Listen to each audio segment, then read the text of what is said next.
Hello, I'm Katie Craze, and this is Lorraine Yarderberg. and we work for, or we run JK Educate, which is an educational consultancy. And we are, over the last few weeks, over the last few months, we have been asked the same question again and again and again.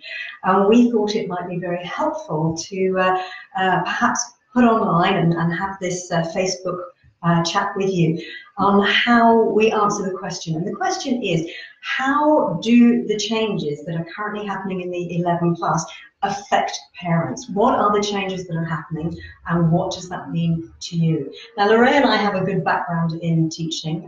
We both were teachers for many, many years, primary. We are both members of senior management. We were both Senkos. We have a very strong background in teaching. But since creating JK Educate, our passion is to support parents so that they can absolutely make the right choices for their children. So today is all about helping you make the right decision with regard to 11 plus, and the changes that you will have noticed is all around, and it's being publicised, it's on television programmes, it's in the Evening Standard, it's in the papers. So we wanted to navigate you through this. And so to start with, we're going to say that actually there isn't that much change, because when it comes to choices, you've still got a very limited choice. Your choices are, at secondary, you have three choices. You have state schools, you have state selectives, also known as grammar, and you also have privates. And that hasn't really changed. And when you think about it, the majority of our clients, when they ring us up, they'll be saying, can you get my child into whatever the school can be? And a lot of them are the state selected schools. And we work with families all over the UK. But we do have a lot of families that are in the London area, and some of the top state selected schools are in the London area. So if we had £1 for every parent that said, could you support our child to get into Henrietta Barnett? Or could you support our child to get into Tiffin? Could you support our child to get into Kiwi Boys? I think we'd be good. And the answer is no, because we want the children to go to a school that's going to be right for them. We want the children to go to schools where they're going to be happy and where they're going to reach their potential. And so when it comes to what are the options, if you're going down the state route, that's fine. It has no bearing how bright your child is. It has no bearing on your financial income. It will come down to meeting the admissions criteria. And the admissions criteria for the majority of state schools are, where do you live? If it's your first child, usually priority is given to those who have an educational healthcare plan, or priority is given to children who are adopted or have been looked after by the local authority. And then it's siblings. If you've got an older brother or an older sister already at the school, you have priority. Then it will come down to location. So for the majority, it's how near to the school are you. Now, for the state selectives and for the private schools, which is where the 11 plus comes in, it's very different criteria, and it will come down to academic ability. Now, the calibre of student that they're looking for won't have changed much, but the process has changed. And that's what we want to talk about today, and we want to tell you how these changes will affect you. Lorraine? Yeah, I mean, I agree with you, Katie. There isn't really a huge amount of change. I think the emphasis has changed. So, for example, previously, when you were getting ready for the 11 plus, we would be looking at preparing children maths and English. Generally, that was the basics. Now there's a lot more emphasis on reasoning. So just taking a look at that, if you're looking at state selectives, then reasoning is going to be the key exam that you're going to be sitting. Yep. And the reasoning means being able to answer questions where you don't necessarily have a definite answer, but where you're going to have to think about it and apply your knowledge. So if you've been studying maths, it's not going to be just one answer. It's going to be thinking about something else that takes you to that answer. So there is a reasoning element. And that's, of course, much harder to teach. And that's where the schools are trying to gain a little bit more insight into how children actually think, which helps them understand how clever they are. Now, the schools are saying they're tutor-proof. All of these exams are tutor-proof. How do you feel about that? Well, I think when you talk about the state selective schools, then I think to some extent they are quite tutor-proof, because on the one hand, you can't invent cleverness with children. You can certainly develop children's intelligence to a certain extent, and there's a lot of research to show that we can do that, and we do that. Having said that, there's only a range. Now, we used to say between 10 and 15%.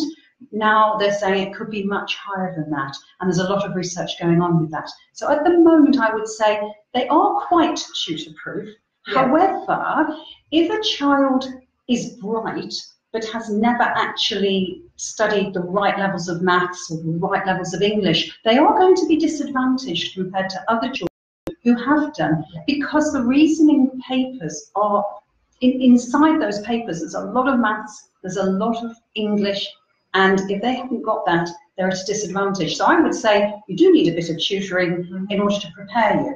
And on top of that, if you think about it, you also need exam technique, timing, and getting used to being in that environment, which is actually very daunting when you've got thousands of children sitting and you're being surrounded by so many children lining up, etc. Plus as well. So I think I mean, the answer is there's no magic wand. The clients that come to us and say, can we tutor your child to get into a particular school? We are all, even though we run a tutoring agency, we're very keen not to tutor for the sake of it. We're very, very keen to assess in the first instance, to see whether your child is right for those schools. And then exactly as Lorraine says, then we can support the child so they can show their best and nail it on the day. But we're in absolute agreement with these schools that you want to make it so that it's natural intelligence, and that's what they're really looking for with the new start. They're looking for innate intelligence, and I think it's terribly important for parents to understand that you can't just make that. It is actually something that children have. So if we look at the state selectives, and we'll go back to that because those are the ones that are moving around quite a lot at the moment with what they're testing, and they do it on purpose because they don't want people to be able to prepare. So some of them are doing verbal reasoning, numerical reasoning, maths papers, and then following it up with an English and a maths paper afterwards, or an English writing paper. So what will happen is you will do a maths paper, a numerical reasoning, verbal reasoning, and then if you score a certain score, then they will actually mark your English paper, which saves obviously a lot of money in people actually marking. Now, there is a difference between the types of reasoning papers. They are written by different exam boards, and usually it will be either CEM or GL assessment. Would you say that one is harder than the other, or are they just different? They are different. I think CEM is slightly harder because it relies on a lot of timing techniques. Not only does a child have to really know their maths, their English, they've got to be good at verbal and non-verbal reasoning, they've got to be able to listen carefully, to understand instructions, to work in 6-minute, 8-minute chunks. That's been the feedback from our students, hasn't it? That it's been quite difficult to get through all of what's thrown at them. That's right. And so in that way, the child has to be very agile. They've got to be really well prepared. They've got to be very calm. But at the same time, they've got to be alert, they've got to be able to be on the job on the day. So it's quite an ordeal going through that, jumping through those hoops. There are resources, aren't there, out there that help support There's families preparing with online testing and time tests. Yeah, there's a lot of really good resources. But having said that, some of the resources are quite scary in the initial phase. And again, this is where tutoring is helpful, because a good tutor will be able to ration the resources so that you start off with something similar and then you slowly work your way through so a child gets the opportunity to get more confident.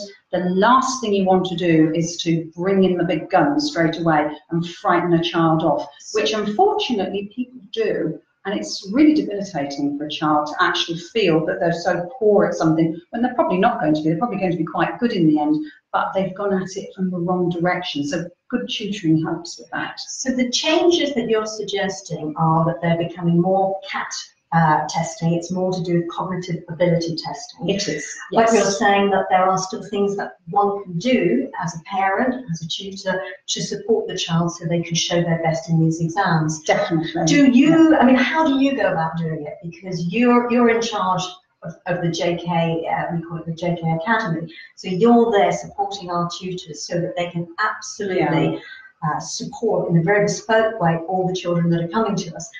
Do you create a program for them?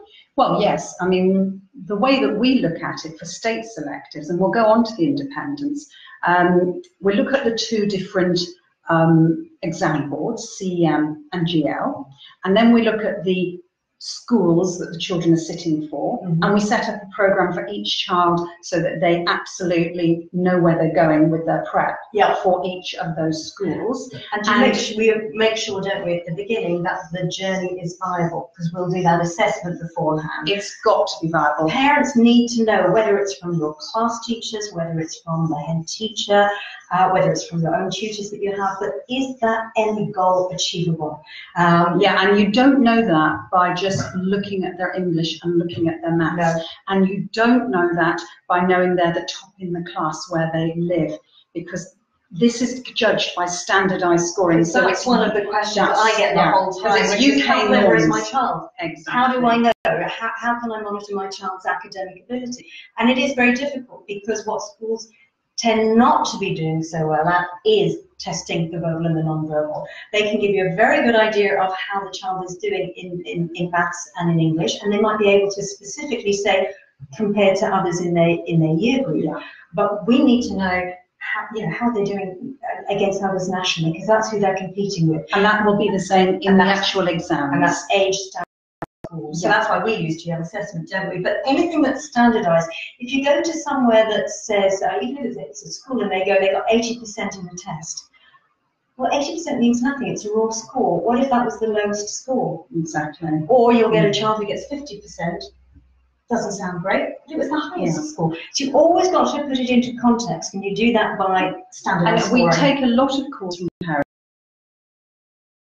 Sit the 11 plus my child to sit, and you start having a conversation, and then I'll say, tell me about your child, and they'll say, well, he's top of his class and he's in the top group. Yeah, but he could be middle of someone else's class. That's the point. And I always have to say to parents, excuse me for saying this, he is top of the class, of course. However, he could go to a school in a different part of your city, and he may not be top of the class. And when you're doing these big, national 11 plus exams, you are standardized against the rest of the country. So it's a very different beast. So I think the most important thing is to remember that, to look at the exam boards and make sure that the preparation is for those exam boards. So CEM is a lot about speed, about listening to instructions, about curriculum knowledge. GL assessment has a whole pile of questions from a question bank, and with practice you can actually get quite good at those. So children have, in a way, a bit more of an advantage with the GL assessment. Having said that, the schools have GL right for them. So the question bank becomes a little bit redundant because they're actually writing specifically for the schools. So we don't quite know what they're going to do. But we do get feedback, of course, every year from our students. So we know roughly what's going on. Now, we need to also think about, well, what are the changes for the independent schools? Yes. And the independent schools used to be, historically, always maths, always English papers. Now they're changing it, and not only are they doing maths and English papers, but they're also doing more reasoning as well.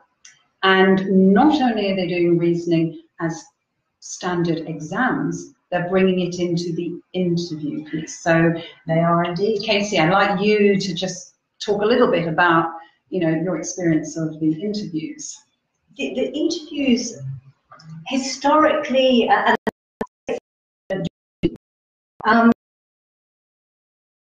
I'd go and visit them, and I'd say, how do you decide whether to offer to a child a place? And they would say, well, we'd look at 3 different pieces of information. We would look at how well they did in the exam.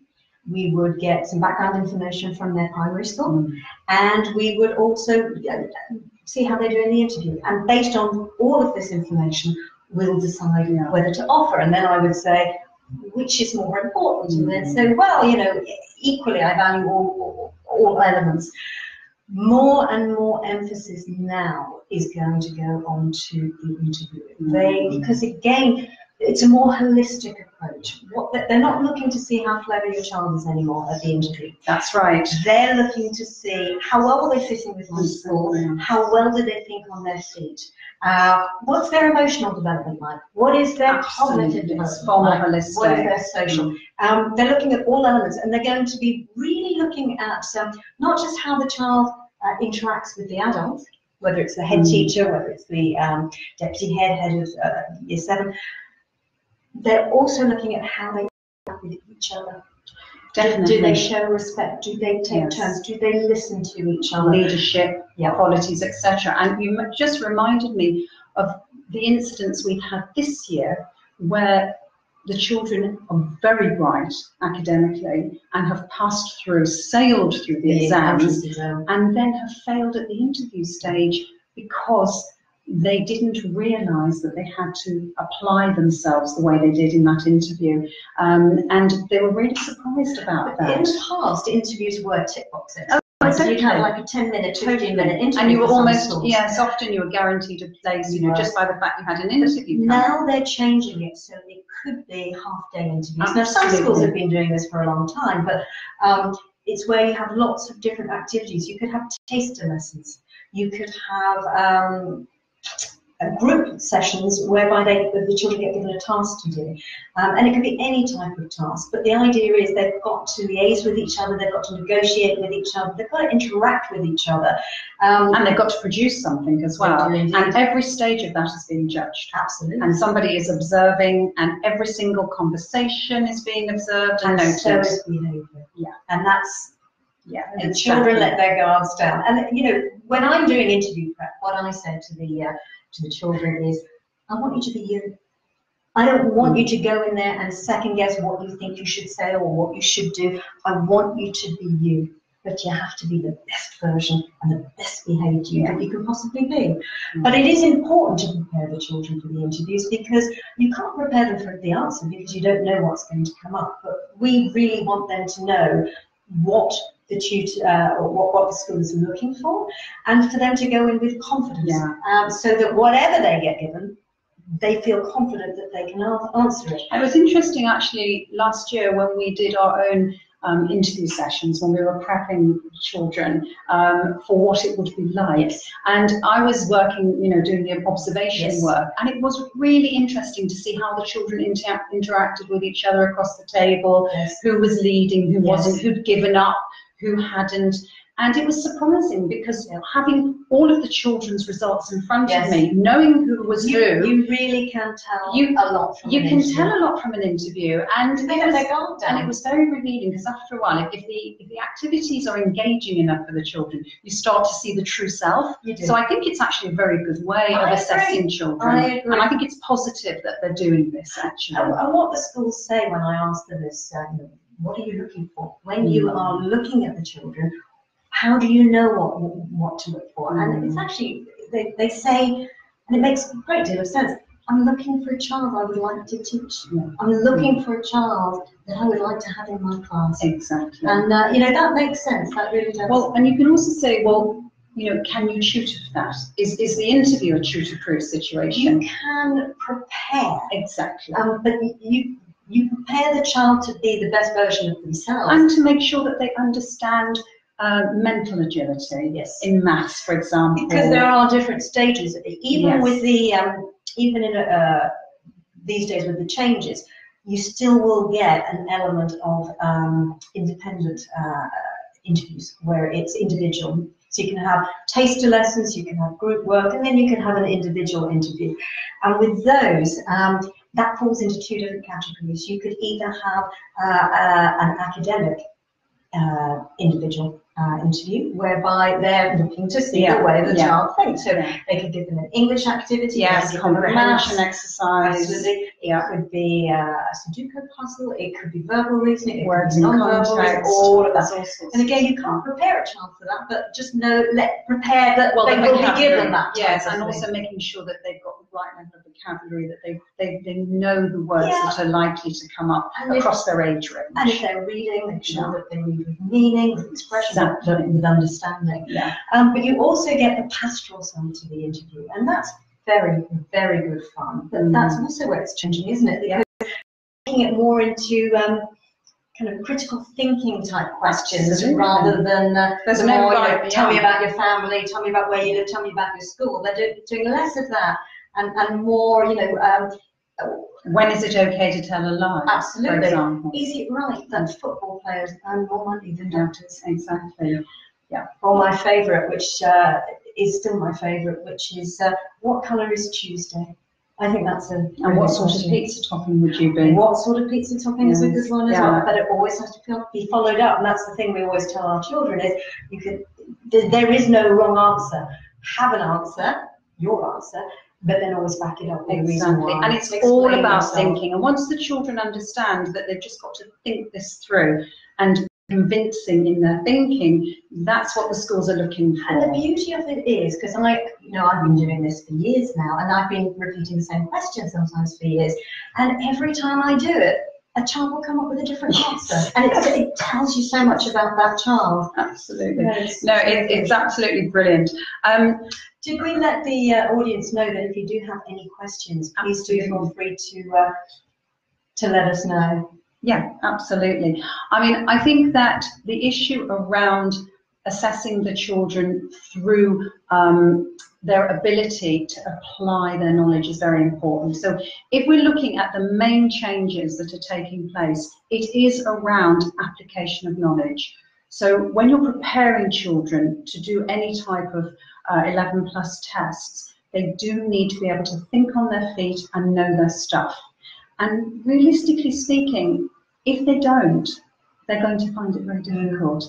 And that's where I think the schools are now really pushing the children hard. Because you don't want a child going for it if they haven't got a chance. No, and I think what you said before, the state selectives don't interview. So the children are very much just a number. Yeah. And they either perform or they don't on the day. So that's one area where parents just need to think, it's my chance of chance, really, and not put them through something that's going to be quite traumatic, really, if they're struggling to do it. And afterwards, what's the result of not getting through? Needs to be thought about quite carefully. What about, because we have lots of parents that come to us and say, well, we'd like our children to sit for the private schools, but we're going to let them sit for the state selectives just to give them a bit of practice. Don't recommend it. I really don't recommend it. First of all, the exams are very, very different. The atmosphere is different. The content's different. I'm not sure what sort of practice the child is getting by doing that. I think it's much better to do something, with a tutor, to do something privately. Or many of the places have mock exams. Exactly. So they do get something positive feedback without it being on a real one. I mean, some of the ones that we see, the state selectives, they are huge. I mean, these are thousands of children sitting over a period of a day, 2 days, whatever. And not everybody's not all well behaved.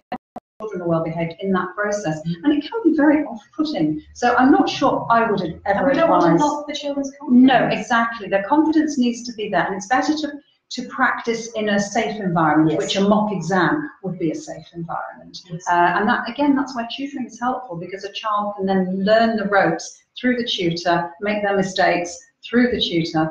But having said that, they need to be the right tutor. Yes, and that's a whole different area, which we'll talk about on another occasion. But don't go for tutors who don't know what they're doing and have never done this before. And obviously referrals are the best method to know that. So always make sure that you find out about a tutor through other people who've used them and been successful, because that will give you a lot more information. So if we were going to summarise, what are the kind of main changes that are happening with the 11+? Yes. How would we do that? I would say that looking at the different exam boards, making sure that people understand that there are different ways of preparing for those exam boards, different types of resources, making sure that parents understand their children have got to be at a certain standard. They have to have a certain innate ability to get through for the exams, and different schools do have different levels, and we need to find that out as much as possible based on children that have been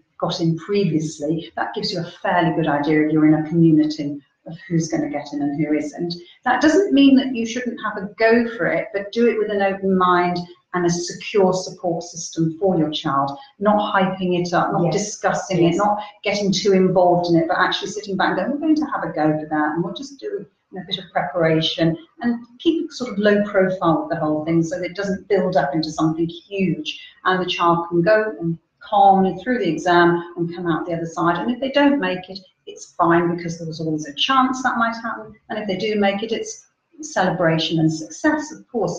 Similarly, in schools, it's difficult because, you know, the child that makes it, it's often very difficult for them with their colleagues, you know, with their peers in class, because they don't want to make a fuss that they've done it and others haven't. So it's quite sensitive. And again, you know, having advice and support to help you through that is quite important, I think, for a child. I mean, when we talk to our tutors, you know, who've been through the 11 plus, they still remember the feeling, A, of going through the exam, and B, I actually do too, and B, also they remember what it felt like afterwards, and those that did and didn't get in. So there's quite a lot attached to this. So in summary, I would say that we ought to be thinking a lot about the changes, the exam boards, the resources, the interviews for the independence, and that process, and how, in a way, how long that interview may be, and how important it is that children are resilient and up for it and know what they're doing. And in the first place, to make sure that this is the right journey for your child. That is critical. I would say just don't do it. Don't do it if you feel that either emotionally or academically it's not the right journey. Then don't put them through it. And children just mature at different times. And that's some right. of them just aren't ready. No. But by the time they get to secondary school, they fly.